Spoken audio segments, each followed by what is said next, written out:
Fala, senhores, tudo bem? Primeiro, deixa eu apresentar aqui o Fernando Cândido. Ele é nosso consultor, apesar de trabalhar na da rede, apesar de não estar em território nacional. Fala um pouquinho de você aí, Fernando. Bom dia, gente. Eu sou o Fernando, como o Flávio já falou, trabalho aí na da rede já tem um pouco mais de 2 anos na área de redes, coordenando a equipe do CC4, basicamente atuando um pouco mais agora com a AWS, ajudando o pessoal a transferir as suas informações para a nuvem e utilizando os conceitos de redes lá integrados ao ambiente on-premise do cliente, né? Isso aí. É isso aí. Acho que breve O resumo. Fernando já deu aula também, provavelmente vai ajudar a gente aqui, né, Fernando? Ficou quanto tempo? Você deu aula no Senai há bastante tempo, né? Eu fiquei no Senai mais ou menos uns 8 anos, né? Estudei lá, inclusive junto com você um período, e agora, depois de 8 anos, estamos aí trabalhando juntos novamente. Hoje nós vamos falar sobre Network Specialty, que é uma certificação de nível especialista, né? Muito parecido com o que a gente falou ontem na live de arquiteto. O nível técnico dela, o tempo de prova, a quantidade de questões são muito similares, porém com um foco aqui total em universo de tecnologias mais limitado. A Solution Architect pega tudo, né? Com pouca ênfase em tudo, mas com uma boa ênfase, mas mais superficial que as specialties, por exemplo. E já a certificação de networking, ela é voltada para profissionais que têm uma vivência maior, né, um contato com projetos que envolvem mais tecnologia de rede, integração, principalmente essas questões de integrações com redes enterprise, onde você tem lá um ambiente tradicional e você vai integrar ele com um ambiente da AWS, ou que você vai usar, talvez não tantos recursos Cloud Native, e é bastante comum, né? Ô, Fernando, a gente não pode citar nomes, mas você está trabalhando aí pelo menos em 2 projetos, né? Um projeto que é realmente uma estrutura legada, que eles estão convertendo para a AWS com Files e tal. Fala um pouco desse projeto aí, dos desafios dele. O grande desafio deles aí é transferir toda a estrutura redundante em termos de funcionalidade que eles têm hoje, né, no escritório, para dentro da AWS e tentando transformar o conceito do on-premise deles no ambiente de nuvem, né? É bem desafiador porque eles não têm essa competência e vivência do ambiente de cloud e eles ainda pensam muito como escritório, né?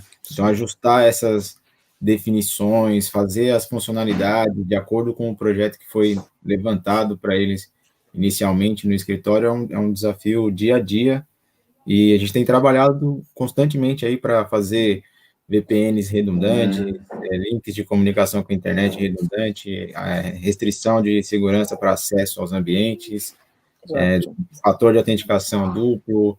Estão implementando uma série de coisas aí para poder manter essa segurança deles na nuvem com performance excelente, né? Exato, esse é um tipo de projeto bem interessante, porque a gente pegou para esse projeto pronto, na verdade 2 outras consultorias passaram por esse projeto, então a gente não ajudou a arquitetar, a gente só está fazendo funcionar, mas tem alguns desafios, como por exemplo o Firewall, que não foi feito para ser redundante, então são 2 appliances lá que não foram feitos para ser redundante. O que a gente fez? A gente fez automatização na infraestrutura.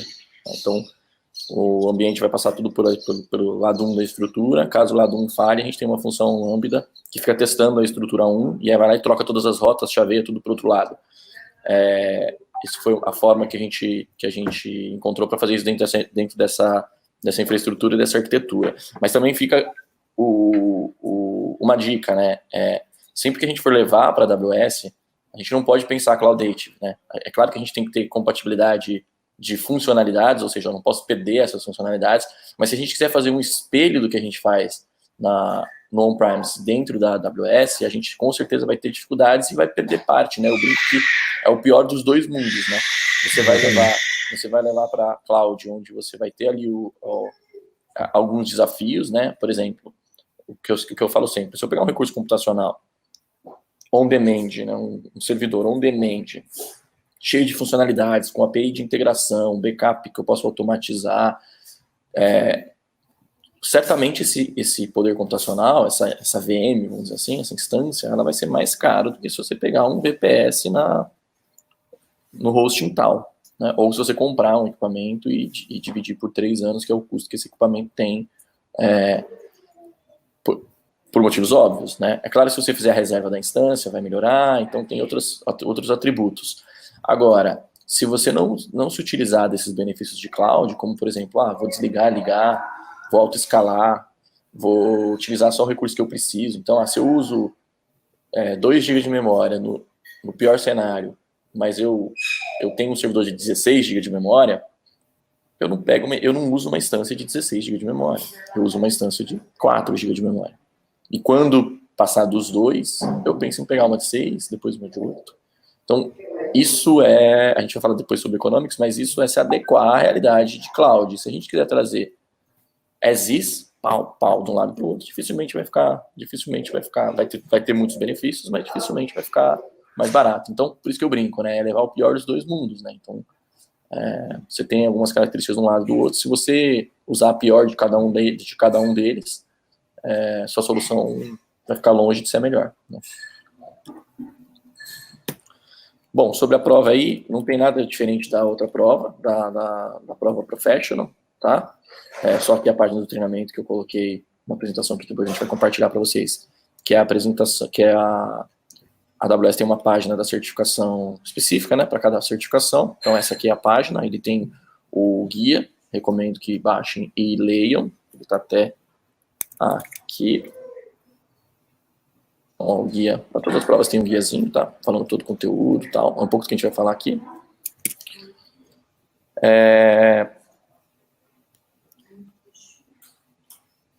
E é isso. No passado, para tirar a certificação Specialty, você precisava ter uma certificação Associate. Hoje você não precisa mais, mas é altamente recomendado que você já tenha ali a Cloud Practitioner, pelo menos a Solution Architect ou a SysOps, porque aí você, né, já estudou bastante do conteúdo que também vai cair na prova de network. Não cai só rede na prova, tá?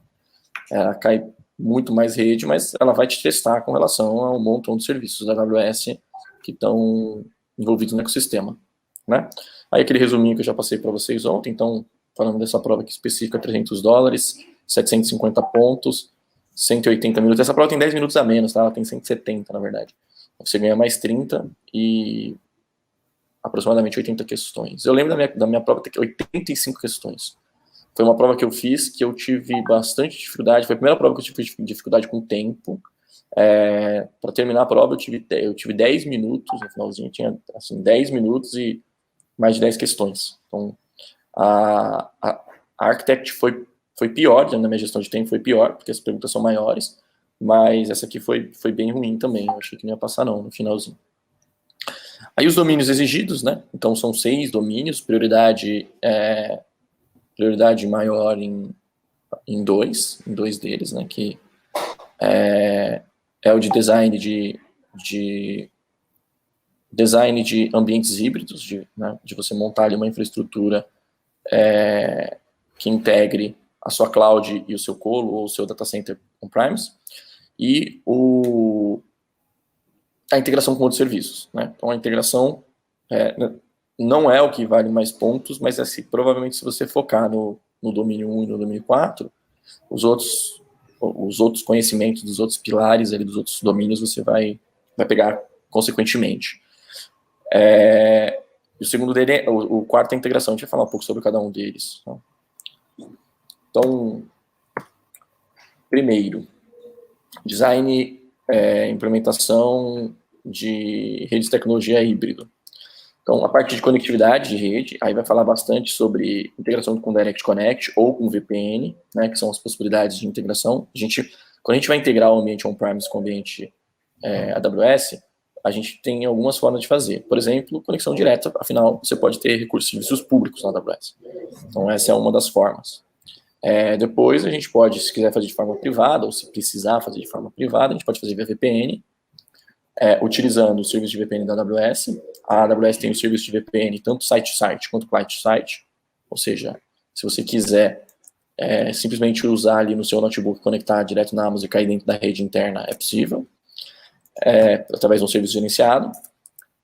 se você quiser integrar o seu firewall através de uma VPN L2TP com IPsec, a Amazon suporta esse serviço, você vai lá dar meia dúzia de cliques, baixa o arquivo de configuração para o seu, ou para Cisco, ou para Palo Alto, ou para o seu appliance, né, que a Amazon chama de Customer Gateway, aplica nele, a VPN está rodando. Não é tão simples assim, mas para quem já está habituado, é bem rápido de ser feito. E a outra forma é o link dedicado, que é o Direct Connect da AWS. Tem 2 sabores de Direct Connect, né? O dedicado e o hosted, que é o dedicado onde você leva um cabo até a AWS. E o hosted é quando você utiliza uma operadora no meio do caminho. Essa operadora, ela se conecta à AWS e aí ela pega essa porta e compartilha com vários clientes delas ali, em velocidades diferentes, mais baixas que 1 GB ou 10 GB, né? Que são as portas padrões do Direct Connect dedicado da AWS. E aí, avaliar e aplicar o uso de Direct Connect. Então, assim, é muito comum na prova questões do tipo, você tem um cliente que precisa se conectar na AWS, ele tem 2 links de internet e custo para ele é um problema. O que você utiliza? Faz mais sentido usar uma VPN, né? Porque esse custo para ele é um problema, o link dedicado não é barato. Né? A VPN na AWS lá custa $30 por mês, já com redundância. Né? Então, esse é o tipo de cenário que a gente pega bastante nesse domínio. E aí, política de roteamento com on-premise. Isso é uma coisa que pega demais, pessoal. Então, assim, para subir a VPN na AWS, você não precisa de BGP. Então, você não precisa de protocolo de roteamento. Você pode subir ela por rotas estáticas. Agora, para você subir o Direct Connect, que é o link da Amazon, você precisa do equipamento fazendo BGP do lado do cliente. E é através desse equipamento que você influencia a AWS para a estratégia de roteamento. Então, você influencia para dizer, venha pelo meu link 1, pelo meu link 2, dê prioridade pelo on-premise, não pela VPN. Você faz isso no equipamento que se conecta na AWS, você não faz isso no próprio painel da AWS. Né?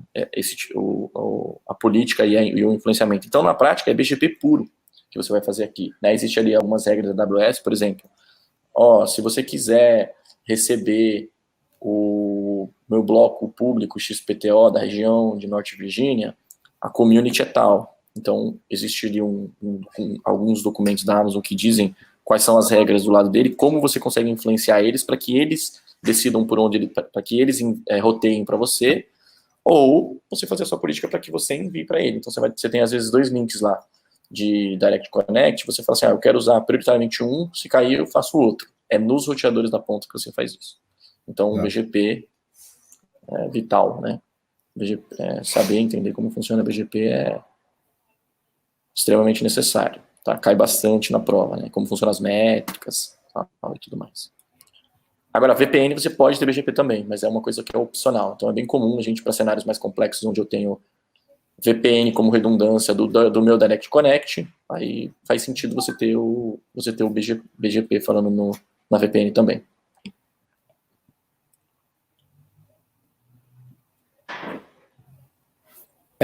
Depois design e implantação. Então, aplicação de conceitos AWS. Então, aqui é onde a galera de network pena mais, né? Eu já penei bastante com isso. Rede na AWS, apesar de muitas coisas serem muito parecidas, é extremamente diferente. Assim, apesar de ter similaridades, a gente gosta de fazer analogias, né? Mas é extremamente diferente. Né? Então, exemplos clássicos disso é que na AWS não existe...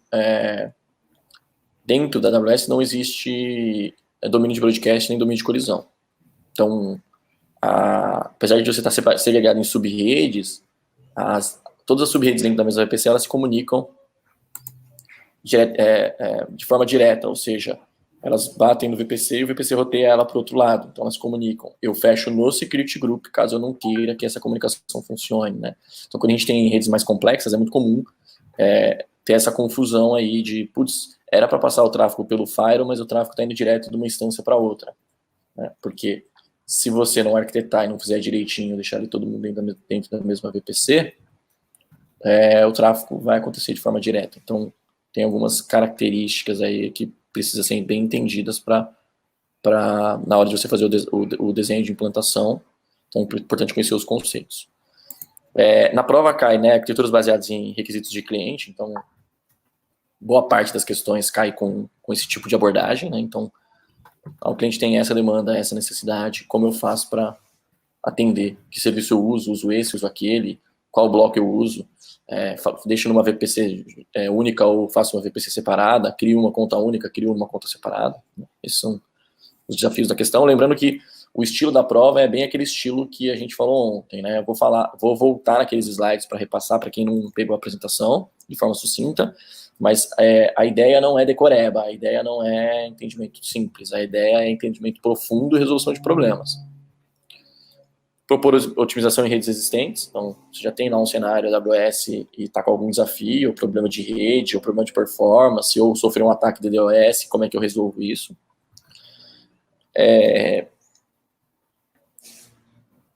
Aí determinar os requisitos de rede da AWS nos ambientes complexos. Então, por exemplo, existe um cenário tal, específico, e é solicitado que você diga qual que é o set de tecnologias que vão ser utilizados para atender aquela demanda, né, determinada demanda. Aí você passar os pré-requisitos. Então, exemplo, né? Eu preciso de uma rede assim, assim, assado, que precisa de redundância, precisa de link dedicado, pipipipopopó. Não vai falar link dedicado, mas vai falar algo que te leve para link dedicado. O que o cliente precisa do lado de um Primes para funcionar. Então, é você que vai dizer, eu preciso de um roteador com BGP, por exemplo. Eu preciso de um roteador com suporte a L2TP, IPsec, IKE e tal, e tudo mais. Então, as versões do que vai precisar para poder atender essas demandas. E aí, definir a arquitetura, aí o inverso, né? Então, aí definir, bolar o desenho, e cai desenho na prova, tá? Não é comum, mas na minha caiu uns 2.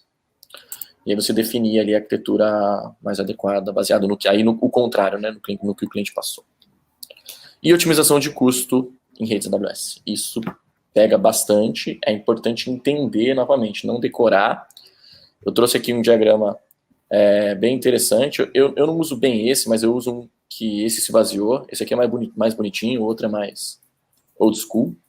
Mas esse é um diagrama bastante interessante, que ele diz como é que funciona o custo dentro da AWS, né? Então, não é um desenho fácil de ver para quem não está acostumado, mas, por exemplo, eu tenho esse E2 aqui, instâncias AWS, e eu tenho aqui uma Z, né, e outra Z. E aí, como é que ficam esses custos? Se a comunicação é entre servidores, entre instâncias da mesma Z, ou um RDS, né, que é o banco de dados dentro da mesma AZ, não há custo. Caso eu tenha comunicação com o EC2 em outra Z, aí há um custo de 1 centavo de dólar. Isso aqui é para Norte Virgínia, tá? E o contrário também. Agora, se eu me comunico com 2 EC2, mas não via IP privado, via IP público, aí eu pago. Se o tráfego vem do load balancer, eu pago isso para o tráfego de saída. Application Load Balancer ou Classic Load Balancer. Se vem pelo Direct Connect, que é o link dedicado, tá vendo? Aí os valores são diferentes, né? Então os valores não são o mesmo. Então, por exemplo, se a comunicação sai da minha rede e vai para o mundo, eu pago em Norte Virginia 9 centavos por giga por mês. Varia de 5 a 9, depende do teu volume, né? Quanto mais volume tem, você vai ganhando descontos automáticos. Agora, o Direct Connect, ele varia de 3 a 11. Para São Paulo, faz uma grande diferença, porque isso aqui é 25 centavos. Né? E isso aqui é 11 centavos, lá no Direct Connect. Então, se você tem uma arquitetura, por exemplo, onde você tem o Direct Connect São Paulo, e você tem muito tráfego com o seu ambiente on-premise, vale mais a pena você passar por aqui do que via VPN, né? Porque via VPN você vai pagar o Data Transfer Out aqui para a internet, e aqui você vai vir pelo Direct Connect, onde o custo é menor. E aí, integração com outros serviços da AWS, outras regiões da AWS. Então, esse desenho é um desenho bem interessante que elucida bem essa questão de quão complexo é essa questão de precificação. Para quê? Para ser mais justo, né? Seria muito fácil para a Amazon falar assim, é tudo 9 centavos. Isso aqui não, né? Quando o tráfego é dentro da rede deles, faz sentido que seja mais barato, porque está dentro da infraestrutura deles, eles não pagam trânsito com ninguém. Aí depois, automatização AWS Tasks, esse é o ponto, entra aquela questão que a gente falou agora, né, desse projeto que o Fernando está trabalhando, né, a gente conseguiu utilizar a automatização da AWS para resolver esse tipo de problema, né? Então, nesse caso, é um firewall que não consegue trabalhar de forma redundante. O que a gente faz? A gente pode desligar um firewall e ligar o outro. E o que é mais legal, nesse cenário de eu desligar e ligar, então vamos supor que você tem lá um firewall checkpoint, onde eu pago nele, sei lá quanto custa um checkpoint mais ou menos lá na AWS, você tem esse número, Fernando? Um checkpointzinho. Ah, cara, eu não tenho esse número de cabeça. Vou dar uma olhada aqui que você vai falando. Tá, mas deve ser da ordem aí dos, sei lá, de licença de checkpoint, aí deve ser na ordem dos 500 mil dólares mês, porque o checkpoint é caro, né? Isso para a própria checkpoint, né? Agora, se eu tiver 2 caixas, eu tenho que comprar 2. Talvez a licença, alguma parte da licença eu tenha um desconto na segunda caixa, mas eu vou pagar o poder computacional e o hardware 2 vezes. Poxa, o meu projeto suporta eu ficar 2, 3 minutos fora, né? Então, de repente faz mais sentido eu ter um firewall só, a configuração de firewall não muda o tempo todo, né? Dá para automatizar essas mudanças também, mas quando um firewall meu pifar, der problema, apresentar problema, eu vou lá e subo um outro no lugar em outra Z. Isso faz com que eu pague somente um firewall, tenha o efeito de um firewall, mas com os benefícios de T2, com a redundância de T2 em data centers distintos. Então, esse é um exemplo de automação que a gente pode fazer na camada de rede, que traz não só benefícios de usabilidade, de funcionalidade e tal, e de custo, mas pode ser a diferença entre você ter um ambiente mais seguro ou não, né? Por isso é importante entender as possibilidades de automatização, e a prova te questiona um pouco sobre isso. E depois ferramentas para gerenciamento dessa operação. Então, assim, o que você vai utilizar de recursos, de serviços, AWS e não AWS, para poder monitorar isso. Por exemplo, você consegue tranquilamente plugar um Grafana, por exemplo, na estrutura da AWS para coletar data transfer de servidor, esse tipo de coisa. Apesar do CloudWatch, que é o serviço da Amazon, já traz bastante coisa, já tem quase tudo isso, mas é possível você também acoplar outros serviços e soluções da Amazon ou não. Por exemplo, você pode fazer port mirror dentro da AWS. Então, é um serviço relativamente novo, inclusive.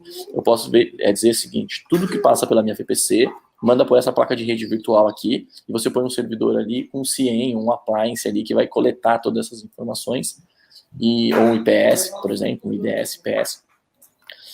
Esse projeto do Fernando, tem essa questão do IPS, que a gente desacoplou o IPS da estrutura, né? Fala um pouquinho aí de como foi feito essa questão do IPS, que a gente, né, o tráfego passava por IPS, né, e a gente tirou isso.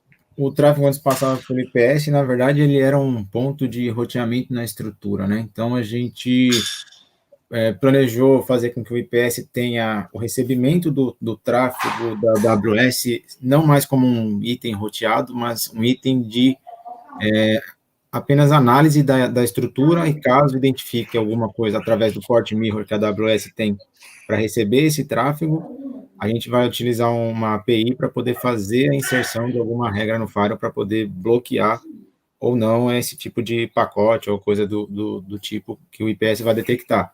Necessariamente ele é paralelo à estrutura, ele não faz mais parte do roteamento, mas ele recebe todo o tráfego que vai entrar dentro da estrutura para poder ter uma questão de segurança a mais aí no projeto. Isso. E aí, por exemplo, se esse equipamento pifar, por exemplo, dá um problema, a estrutura continua funcionando, a gente só vai perder a funcionalidade de IDS, e nesse caso o IPS. Por quê? Porque esse equipamento, ele é um EC2, na verdade, né? Um appliance virtual, na verdade, roda em cima de FreeBSD, ele recebe as requisições, o mirror, e aí se ele precisa bloquear alguém, ele faz uma chamada na API da Amazon e bloqueia lá na CL da Amazon, no Security Group ou na CL da AWS. Quer dizer, é automatização pura. Utilizando o serviço que é o Port Mirror, um serviço que existe lá, que serve para um montão de coisas, para melhorar, deixar o ambiente do cara melhor, mais saudável, mais econômico e tudo mais. Né? Até respondendo um pouco a sua pergunta lá que você falou, Flávio, a exceção da licença do checkpoint, que aí depende muito do recurso que você vai querer que ele tenha, né?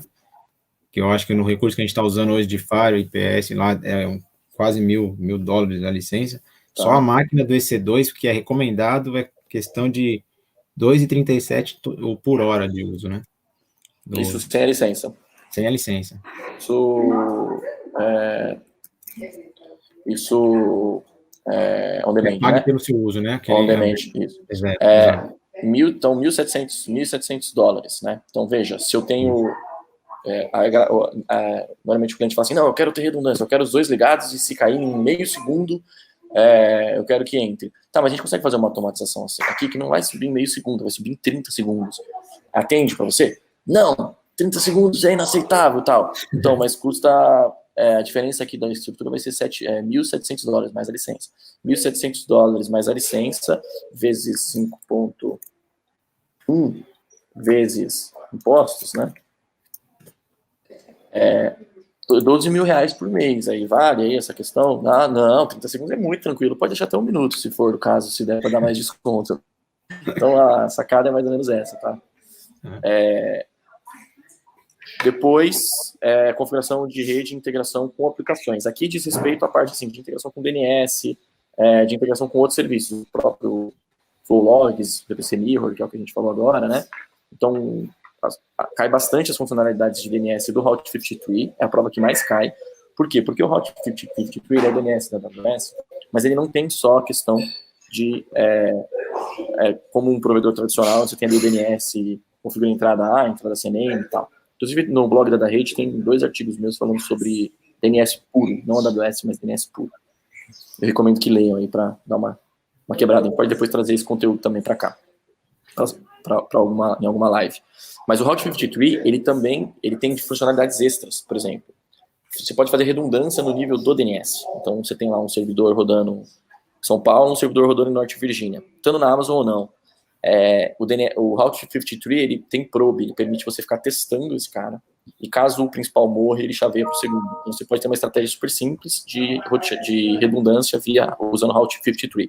Mas ele não faz só failover, ele também faz balanceamento por carga. Então, você pode falar assim, ó, eu tenho esses 2 servidores, eu quero mandar 100% do tráfego para esse e 0 para esse. Caso um caia, mande para o outro. Mas você pode também falar o seguinte, ó, manda 1% para esse outro. E aí você consegue fazer um teste AB, né? Então você consegue mandar um pouco de tráfego para lá, ver como se comporta aquele outro servidor, e depois ir fazendo a migração gradual. Depois você traz 2%, 3%, 4%, 5%, né? Que é o balanceamento por peso. Dá para você fazer também balanceamento baseado em região, baseado na origem do IP do cara. Então, assim, ó, se ele vier da América do Sul, mande ele para o meu servidor na América do Sul. Se ele vier da Europa para os Estados Unidos, mande ele para o servidor dos Estados Unidos. Então, tem diversas funcionalidades que eu consigo fazer dentro do DNS, que estão ali disponíveis já no próprio serviço do Route 53. Lembrando que também, se você quiser, você pode automatizar, porque o Route 53 ele tem API, eu consigo interagir com ele via API. Então, se você quiser fazer... A gente teve um caso de um cliente, não sei se você participou desse projeto, Fernando, que o cliente tinha 3 links de internet no on-premise, e ele tinha uma aplicação rodando atrás desses 3 links de internet, e ele tinha lá meusistema.com.br, e aí ele mandava para um, quando caía ele ia lá no DNS e apontava para o outro. Só que ele queria que funcionasse primeiro pelo link 1, se caísse o link 2 mandava pro o link 1 mandava pro 2, se caísse o 2 mandava pro 3, se caísse o 3 mandava pro 1, mas nunca voltava, sabe? Ele queria fazer um carrosselzinho ali. E o Route 53 não suporta isso de forma nativa. O que a gente fez? Fez uma função lambda que fica testando e alterando a entrada do DNS conforme a necessidade. Então, tudo é possível quando a estrutura é automatizável. Eu não participei desse projeto, mas eu fiquei sabendo desse detalhe, e uma coisa que é importante, que eu acho que é bem legal, é que o que a gente trata como script no ambiente on-premise, na função Lambda, ele é muito similar, né? E você consegue fazer todas as funcionalidades que você faz fora, dentro, mas com uma automatização muito mais eficiente.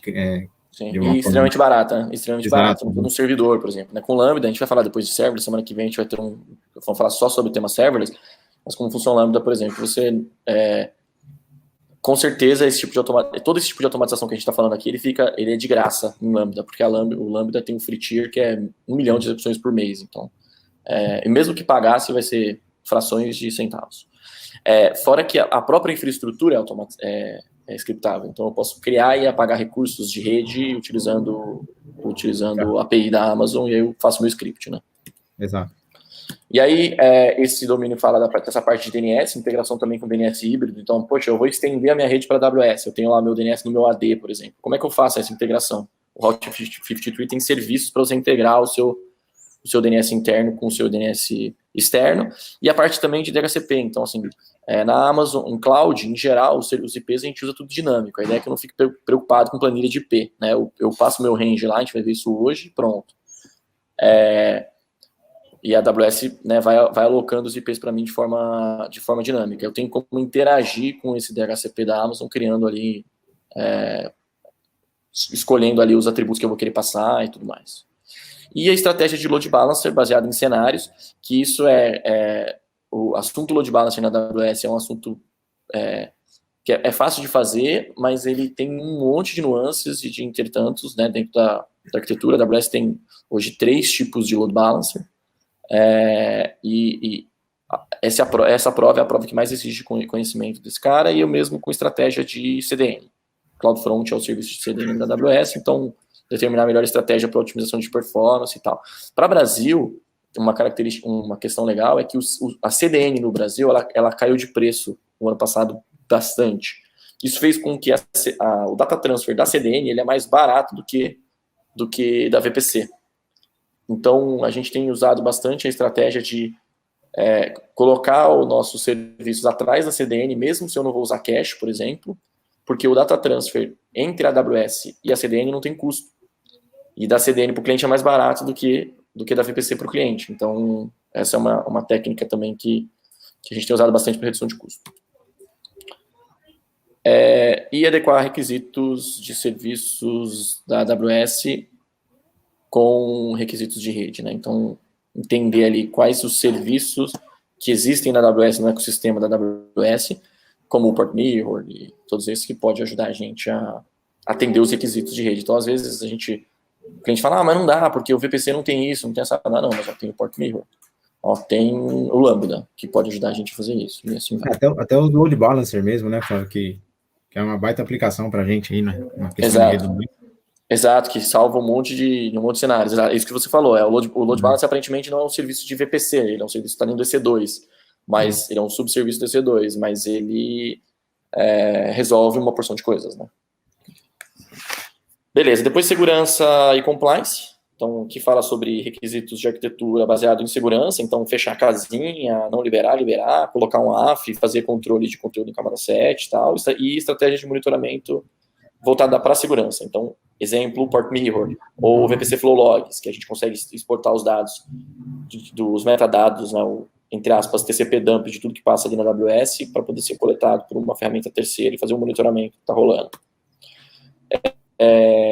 E avaliar a funcionalidade de segurança da AWS. Aqui entra também os outros serviços de segurança da AWS, como o AF, Shield, o Guardant, o Spectre e outros serviços da AWS, que você é um pouco cobrado também quando você vai poder desenhar. Por exemplo, eu quero pôr um Firewall na minha rede, mas o Firewall é caro, eu não posso pôr o Firewall por algum motivo. Mas eu quero fazer...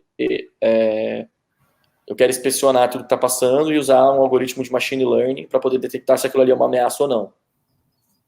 Eu não preciso utilizar um Firewall para isso. A Amazon tem um serviço chamado Guardant que faz isso. Então, é mais ou menos por aí. Então uma solução é não usar o Firewall, mas usar o Guardant. E uso de criptografia para segurança, né? Então, principalmente na parte do Load Balancer e do CloudFront, que implementam SSL, eles têm SSL embutidos ali de forma nativa. Inclusive, o certificado você não paga. Quando você utiliza o Load Balancer ou o CloudFront, você não paga o certificado. A Amazon ela é um órgão certificador, então, uma autoridade certificadora, né? Ela está embaixo de uma CA pública. Então, você pode ir lá e criar quantos certificados SSL você quiser, o wildcard, do jeito que você quiser, sem custo. E otimização e resolução de problemas. Então, assim, isso cai em vários cenários onde você tem ali um probleminha de rede para ser resolvido, tanto só dentro da VPC ou da VPC para fora. Só vou passar rapidinho aqui para a gente poder fazer a demo. Então, algumas dicas minhas, né? Estude BGP, mas já falei isso bastante. Estude BGP e conheça os conceitos profundamente, as métricas, como é que funciona, tudo mais. Vá afiado em cálculo IP, cai bastante. Tá? Principalmente IPv4, cai um pouco de IPv6, mas é menos. Então, só que assim, não cai e faça uma conta de IPv4. Ele cai assim, a rede tal não consegue comunicar com a rede tal, e essas redes são conflitantes. Como é que eu faço para fazer funcionar? Então, de repente, você tem que pegar ali um bloco IP, segmentar num bloco IP menor, por mais que conflite com o outro, e não usar do outro lado os blocos. Então, sei lá, você tem um /16 de um lado e um 24 do outro. Você utiliza só um IP desse barra 24, que vai fazer um barra 32. E aí você roteia do lado de lá o barra 32 para cá, porque dentro da AWS, como em rede convencional, redes com um bloco mais específico tem preferência. Então, foi um pouco confuso para quem não é de rede, mas algo do tipo, você tem que saber o cálculo de IP para poder resolver o problema. Essa aqui é a questão. E até fazendo um adendo, né? É muito comum e muito prático a gente pegar esses conflitos de endereço IP quando você joga AWS e on-premise do cliente, né? Normalmente com as VPNs que eles querem fazer com parceiros e etc. Exato. E fora que dentro da AWS, diferente do ambiente on-premise, você não cria um barra 24. Não é comum você criar um barra 24 na AWS. Por quê? Porque hoje você tem 2 servidores, amanhã você pode ter 500, porque você pode auto-escalar. Então você tem que colocar blocos grandes. E quando você coloca blocos grandes, rapidamente os seus blocos privados também acabam. Então, isso é um desafio grande você fazer essa arquitetura e sempre procurar usar blocos não comuns, né? Então, fugir dos blocos tradicionais, 10.00/16 ou 92168 ou 172.16. E o bloco, tanto que o bloco padrão nas redes da AWS, nas regiões da AWS, é um 72.31. Fuja deles também, né? Porque se você tiver que conectar com alguém, vai conflitar. Né? Uma outra dica é, após 6 meses que o serviço existe, a funcionalidade existe, ela cai na prova e é cobrada. Isso é para todas as provas, tá? Então, se um conceito ele tem menos que 6 meses, fica tranquilo. Se ele tem mais que 6 meses, ele vai começar a cair. Por exemplo, o TransitGate já está na hora de começar a cair. TransitGate é algo novo, tem aí um ano mais ou menos. TransitGate é um serviço da Amazon onde você pluga tudo no TransitGate e você pluga o TransitGate no VPC. E aí você evita que você tem que ficar plugando tudo em tudo, né? Até um ano atrás, a gente na AWS a gente fazia redes full mesh, né? Conectava tudo com tudo. Hoje você coleta tudo no TransitGate e você tem uma simplificação, fica tudo no mesmo centralizado ali no mesmo lugar. Aí, já falamos disso ontem, mas voltando ao assunto para quem viu,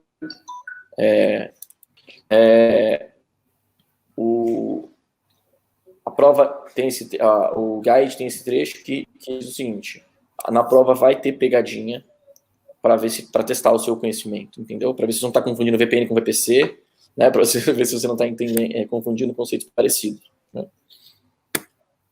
E aí, redundância aqui, né? A prova vai te cobrar não sobre lembrar, só decorar e aplicar conceitos, mas sobre analisar, avaliar e criar coisas novas, né? Fazer coisas diferentes. Então a prova vai te cobrar com relação a esse nível mais profundo aí. E se você tem pouco conhecimento, mesmo muito conhecimento, muita confiança, mas pouca experiência, dificilmente você vai conseguir se dar bem na prova, porque a prova cobra problemas, né? Cenários complexos para você resolver. Tá?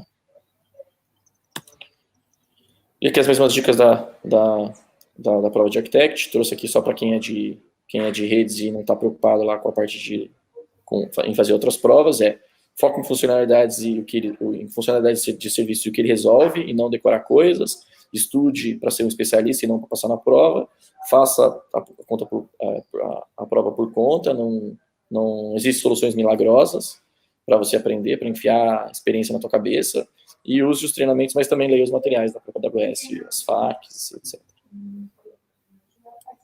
Né? Aí, um clone aí, uma cópia aí do diagrama do Cloud Guru, que explica aí tudo que é o ideal que você faça para você conseguir tirar a certificação, e aqui um exemplo de questão. Né?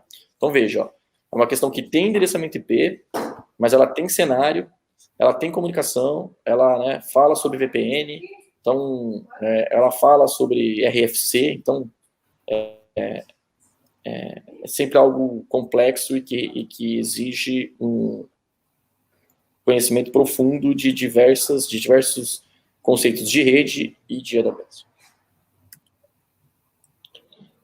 Aí sobre a trilha de treinamentos. Aqui é um problema para essa prova, tá, pessoal? Eu peguei esse problema. Diferente das outras provas, que são provas mais que estão no hype, muita gente diz que essa prova é a prova mais difícil da AWS, né? Provavelmente porque quem está fazendo essa prova é o pessoal de background de Dev e não de Ops.